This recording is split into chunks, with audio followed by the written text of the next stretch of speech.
부자가 되기 위해 우선 당장 할 수 있는 일 한 가지. 브라질에 있는 나비의 날갯짓이 대기에 영향을 주고 시간이 증폭되어 미국 텍사스 토네이도를 발생시킬 수도 있는가? 미국 기상학자 에드워드 노턴 노렌즈가 1961년도에 기상 관측을 하다가 생긴 의문이 훗날 물리학에서 말하는 카오스 이론의 토대가 되었다. 지구상의 어디에서 발생한 작은 움직임이 토네이도의 시발점이 될 수도 있다는 뜻이다. 이를 나비 효과라고 말한다. 지금부터 내가 말하는 것이 독자 여러분의 인생의 나비 효과가 될 수 있기를 바란다. 이 글을 읽는 것을 마치면 자리에서 일어나 포스트잇과 필기구를 챙기고 장갑을 낀 후 집안에서 가장 큰 이불을 가져다가 거실 바닥에 펼쳐놓자.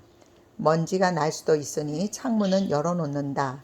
그리고 이불의 정중앙에 서서 집안의 사방을 향해 인사를 한 번씩 한다. 입으로 조용히 소리내어 집안에 있는 물건 여러분 안녕하십니까?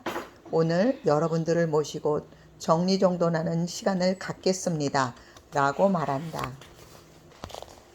인사를 마치면 집안의 서랍에 있는 모든 물건을 이불 위에 꺼내놓는다.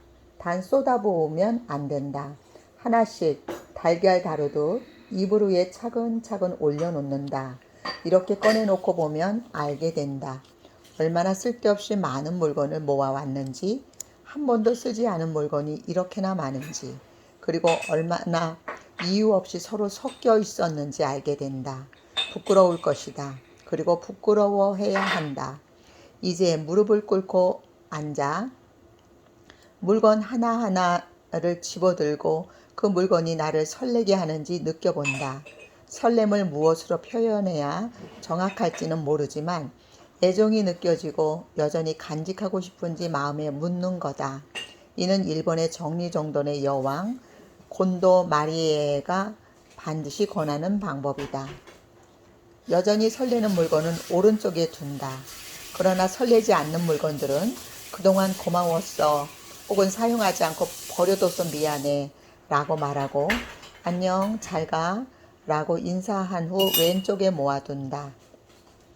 아무리 사소하고 하찮은 물건이라도 같은 방식으로 인사를 마치고 분류해 놓는다.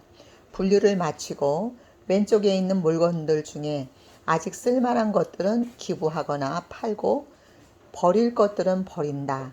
이제 오른쪽에 있는 물건들을 그냥 그대로 서랍에 넣지 말고 종류별로 분류해서 한 서랍에 한 종류씩 넣어준다. 뜻하지 않게 각기 다른 서랍에서 다른 종족과 낯설게 지내던 물건들에게 가족과 친지를 찾아주는 일이다. 자리를 잡은 서랍에는 포스트잇으로 가족의 이름을 임시로 적어 놓는다. 마사지 및 운동용품, 슬리퍼, 문구류, 리모컨, 소형 전자제품 같은 가족의 이름을 만들어 붙여준다. 물건의 정리가 다 끝나면 사무실에서 쓰는 전문 네이블 기계로 서랍마다 해당 이름을 작고 정갈하게 인쇄해서 예쁘게 붙여놓는다. 너무 크면 오히려 보기 흉하다. 일이 다 끝나면 이불을 정리해서 다시 넣고 차 한잔하며 반성의 시간을 갖는다. 이렇게 정리해보면 우리가 얼마나 세상의 물건을 함부로 대했는지 알게 된다. 알지도 원하지도 필요하지도 않은 물건들이 끝도 없이 나올 것이다. 얼마나 많은 물건을 쓸데없이 사왔는지 부끄러워진다. 또 어차피 쓰지도 않을 물건들을 얼마나 많이 가지고 있었는지도 알게 된다. 몸에만 때가 있는 것이 아니다. 이것은 삶의 때다. 이 때를 벗겨내지 않으면 올바른 부는 나를 찾아 왔다가도 다시 돌아가 버린다. 팔꿈치와 목 뒤에 때가 낀 남자와 연애하고 싶은 여자는 없다. 이 작은 행동이 나비 효과처럼 물건을 대하는 태도를 바꾸고 세상을 보는 눈을 바꾸며 돈을 제대로 사용할 줄 아는 사람으로 변하게 할 수 있다. 함부로 물건을 사는 일이 줄어들 것이고 사온 물건들은 제 집에 제대로 자리 잡게 되며 어떤 물건을 찾느라고 이리저리 시간을 쓰거나 못 찾아서 다시 사는 일도 없어진다. 씀씀이가 올바라지고 사람이 달라지며 가족 간에 다투고 싸우는 일도 줄어든다. 이렇게 정리를 하고 나면 부엌이나 옷장이나 차고나 화장실도 치우고 싶어질 것이다.